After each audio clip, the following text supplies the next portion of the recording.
Esse canal é totalmente parcial e apresenta apenas uma das histórias possíveis. Se persistir a confusão, as referências deverão ser consultadas.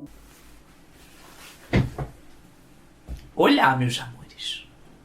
Me chamo Briges e hoje eu vim aqui para colocar conhecimento dentro da cabecinha ignorante de vocês. E hoje vamos conversar sobre evolução. Mas não é qualquer assunto sobre evolução, mas sim um assunto que não é muito falado. Eu vou trazer para vocês basicamente por que a noção de sobrevivência do mais apto ou de luta pela existência não é necessariamente o ponto principal do processo evolutivo. Então, eu trouxe aqui, vamos testando um formato, e até me digam aí nos comentários se é um bom formato esse ou não. Se acharem que não, podem escrever que não acham, mas provavelmente eu vá continuar fazendo isso porque é fácil. Ou pelo menos é menos difícil assim do que outras coisas. Então aqui a gente começa, vou apresentar para vocês um fluxograma, não sei o diabo aqui. E a gente vai conversando em cima disso. Então a primeira coisa que a gente consegue ver aqui nessa parte sobre a evolução é entrar principalmente nesse ponto em que a gente fala sobre a evolução acontecer, essa mudança dentro de uma espécie ao longo do tempo, que ela vai acontecer por meio da sobrevivência do mais apto, ou a luta pela sobrevivência, enfim, que é uma frase que é cunhada por esse maluco aqui, ó, Herbert Spencer, que era um dos seguidores do Darwin. E depois disso, depois que esse amor de pessoa cunha essa palavra, essa frase, o próprio Darwin passa a adotar ela dentro das próximas edições do Origem das Espécies. E aqui a gente entra na noção de seleção natural. Essas três coisas, né, a seleção natural, a sobrevivência do mais apto e a luta pela sobrevivência, elas falam de forma resumida, basicamente, sobre a variação que existe em um determinado grupo, e essa variação sendo diversas características. Então, se você pega a sua família e você olhar, todo mundo ali é diferente uns dos outros, certo? E aqui, nessa diferença, a ideia seria que esses indivíduos que vivem no mesmo lugar estão ao tempo inteiro competindo entre eles próprios para sobreviver. Por N motivos. Basicamente, a gente vive num mundo finito. Não tem recurso para todo mundo. Então, não é todo mundo que acessa o mesmo recurso.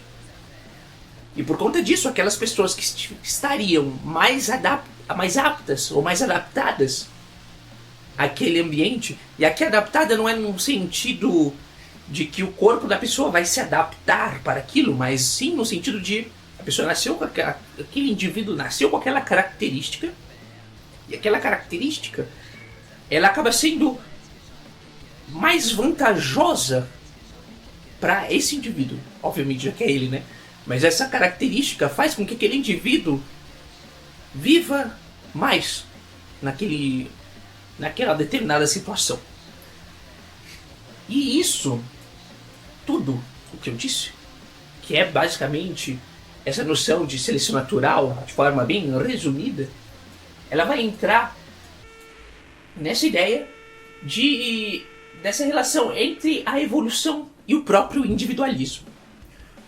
No geral, existem algumas pessoas que vão dizer que ciência não é político e a ciência é neutra.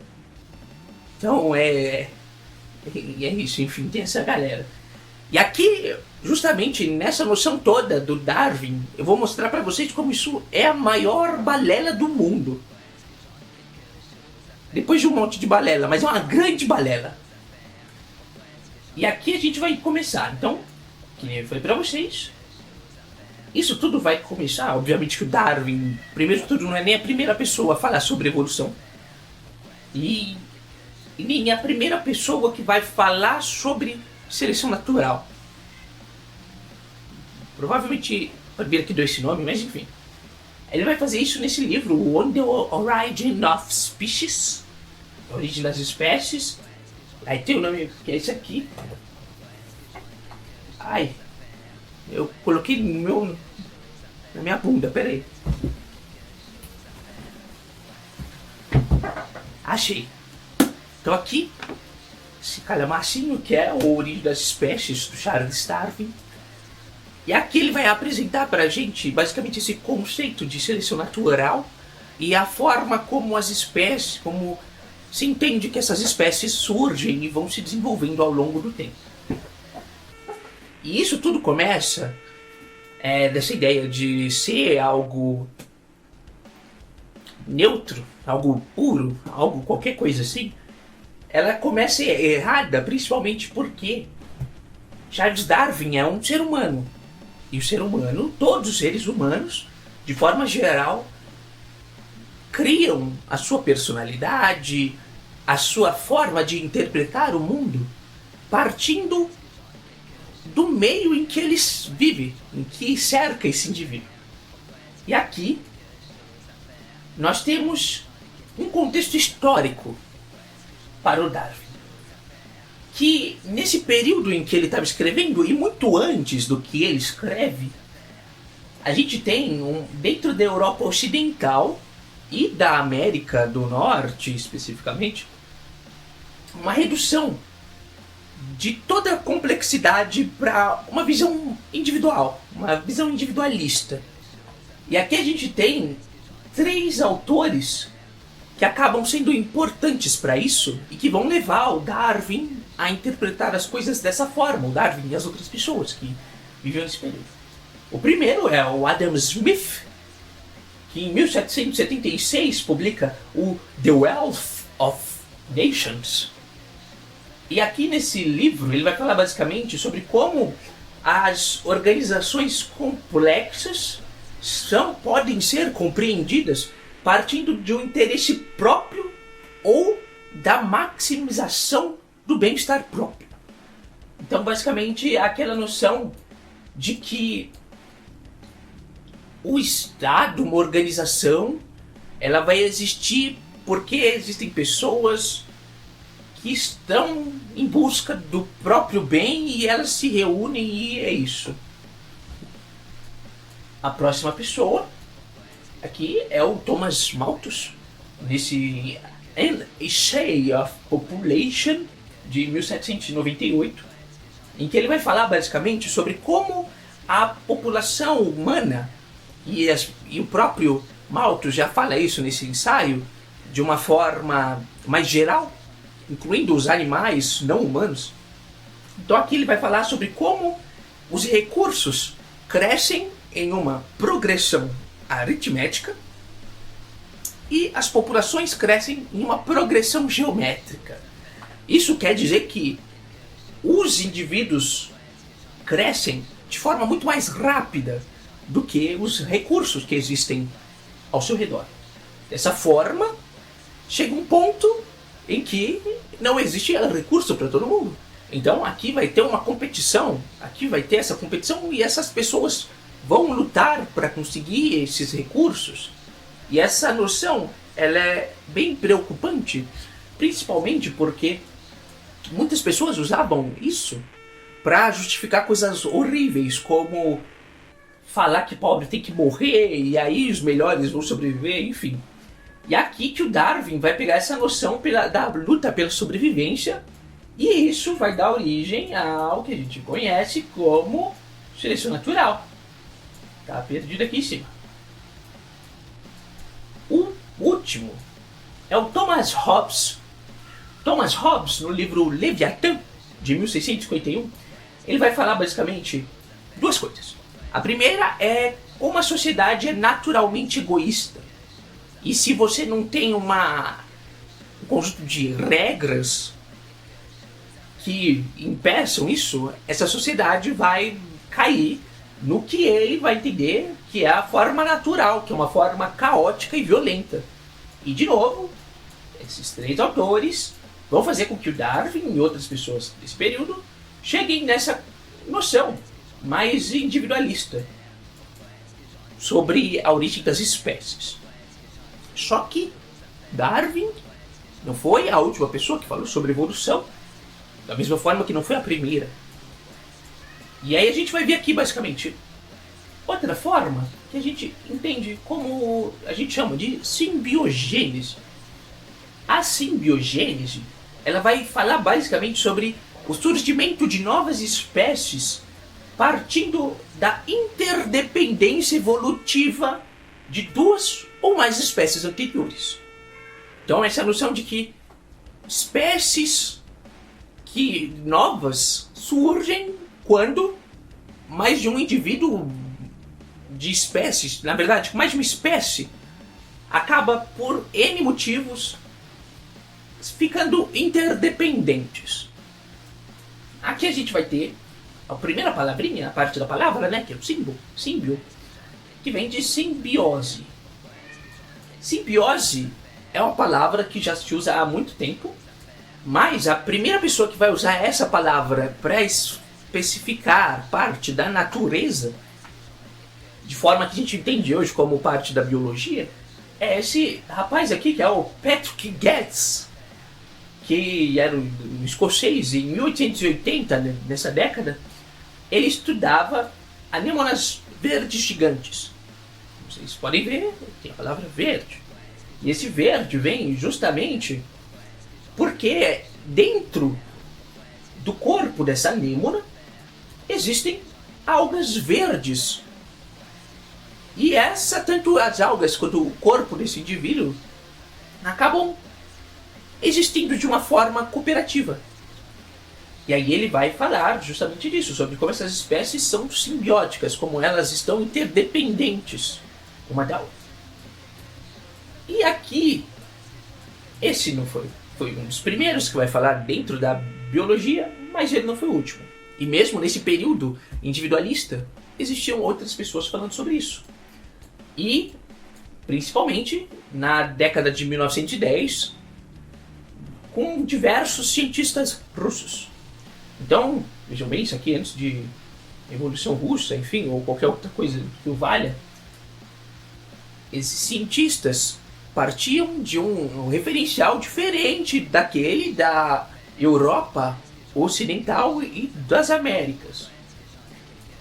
E aí, a gente vai ter, nesse período, sobre diferentes pessoas falando sobre essa especiação por meio da simbiose. Então, o surgimento de espécies novas partindo da simbiose. Um dos primeiros aqui é o Konstantin Merezhkovsky, que é um botânico, e ele é justamente a pessoa que cunha a palavra simbiogênese. E aqui entra um outro personagem importante para a gente, que é o Piotr Kropotkin, que é o naturalista, geólogo, enfim, anarquista, importante de ressaltar, porque muita gente exclui isso. E ele vai fazer um trabalho muito importante sobre isso e vai publicar nesse livro aqui, que é o Apoio Mútuo. Isso aqui é edição da Biblioteca Terra Livre. Um beijo, pessoal da biblioteca.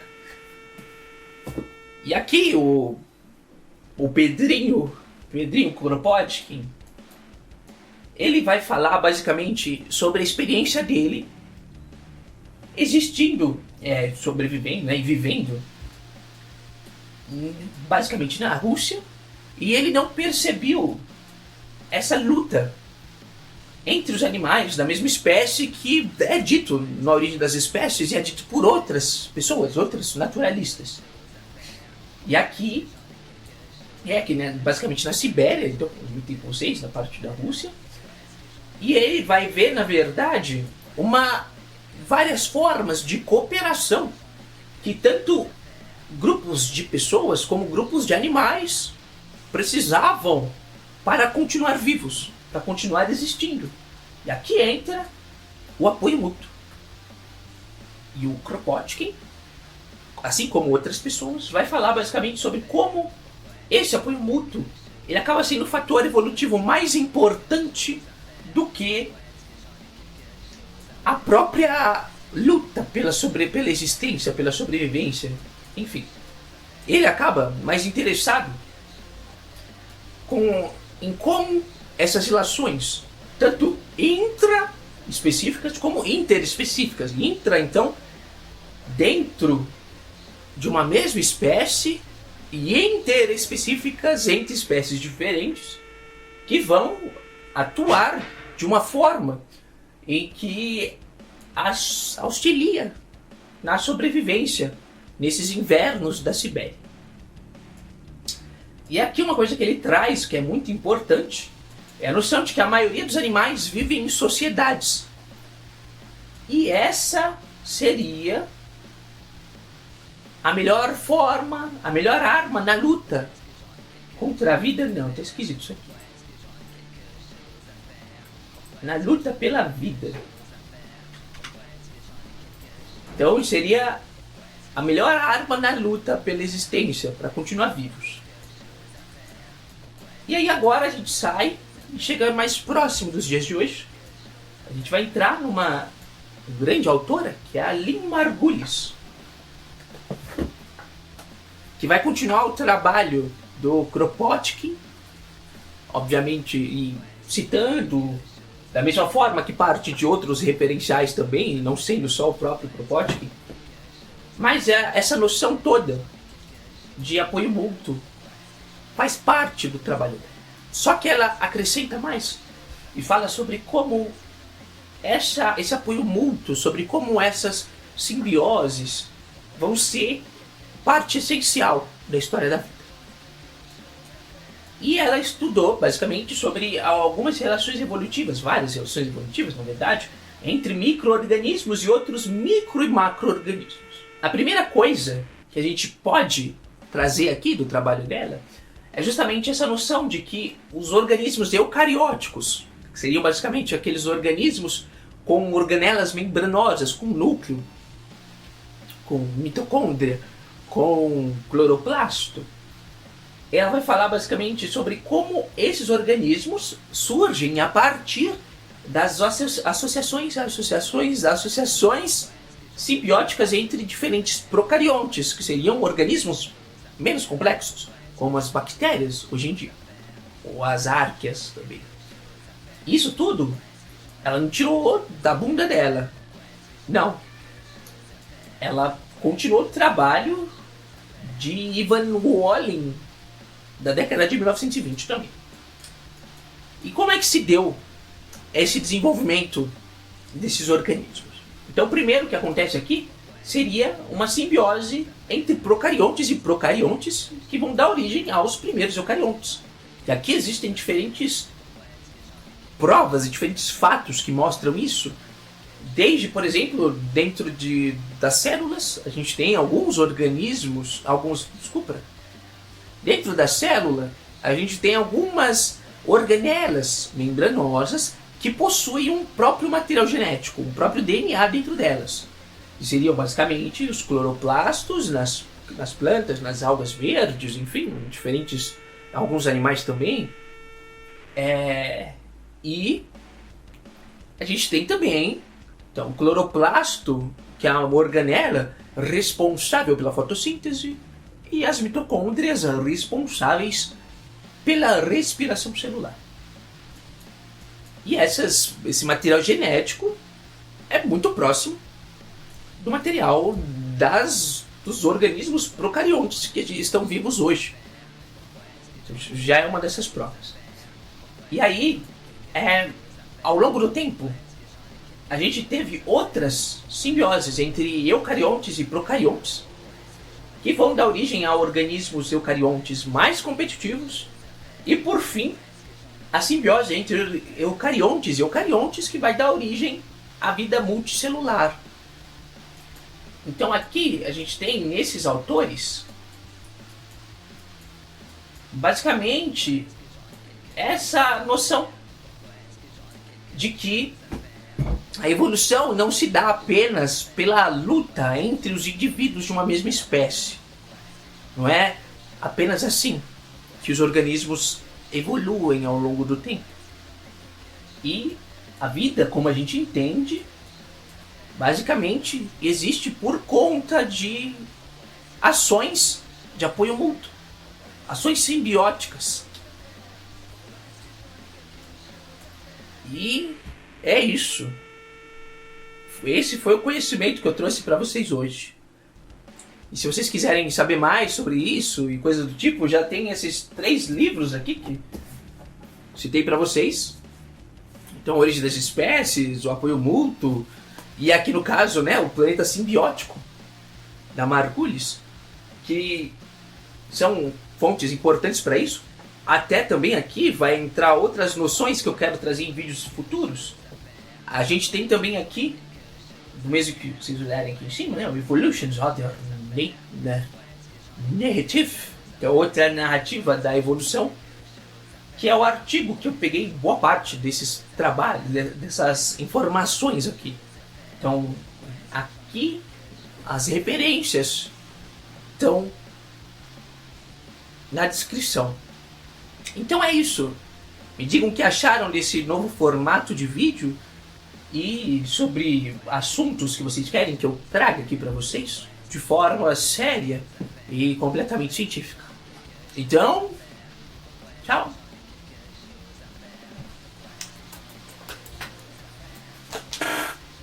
Ai.